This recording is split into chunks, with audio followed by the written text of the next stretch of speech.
तर मंडळी नमस्कार. महाराष्ट्रामध्ये सातत्याने सुरू असलेला विषय म्हणजे जे संतोष भैया देशमुख आहे यांची काही दिवसापूर्वी निर्घृणपणे हत्या झाली.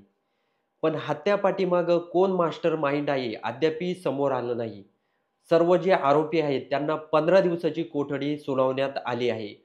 पण अद्यापही जो कोणी आरोपी आहे तो अजून पक्का सापडलेला नाही.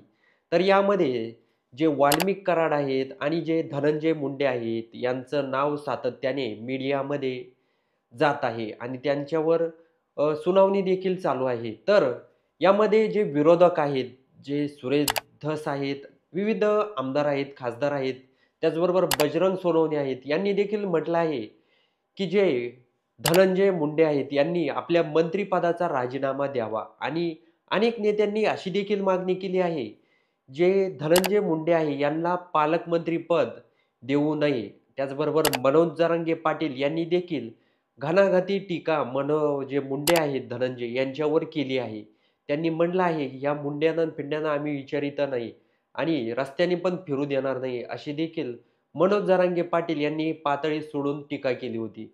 त्यानंतर जे मुंडे समर्थक आहे हे पोलिस स्टेशन समोर आले बीडमध्ये आणि मग जरांगे पाटील यांच्या विरोधामध्ये केस दाखल केली आहे. त्याचबरोबर जे बजरंग सोनवणे आहेत, संभाजीराजे आहेत, त्याचबरोबर जे सुरेश धस आहेत, अनेक नेते एकत्र होऊन जे राज्यपाल आहेत, त्यांची भेट घेतली. भेटीदरम्यान त्यांनी एक पत्र पण दिलं आहे, की यामध्ये कोण-कोण मास्टर माइंड आहे, याचं पत्र एक राज्यपाल यांना दिलं आहे. त्यानंतर जे संभाजीराजे आहेत, यांनी एक पत्रकार परिषद घेतली. पत्रकार परिषद घेतल्यानंतर त्यांनी म्हटलं आहे, की यामध्ये जो धनंजय मुंडे आहे, याला मंत्रिपदावरून काढा पहिलं तुम्ही. अशी मागणी संभाजीराजे यांनी आता पण केली आहे आणि याआधी पण अनेक भाषणामध्ये त्यांनी म्हटलं आहे, की जो धनंजय मुंडे आहे, याला मंत्रिमंडळामध्ये ठेवू नका. तपास तसा होणार नाही. अशी स्पष्ट भूमिका तर संभाजीराजेच नाही, तर अनेकांची तशी भूमिका आहे. बजरंग सोनवणे, त्याचबरोबर सुरेश धस यांची पण ती भूमिका आहे. त्यावर देवेंद्र फडणवीस यांनी देखील म्हटलं आहे, की तपास हा योग्य दिशेने जाणार आहे. कोणाच्याही दबावाला आम्ही बळी पडणार नाही.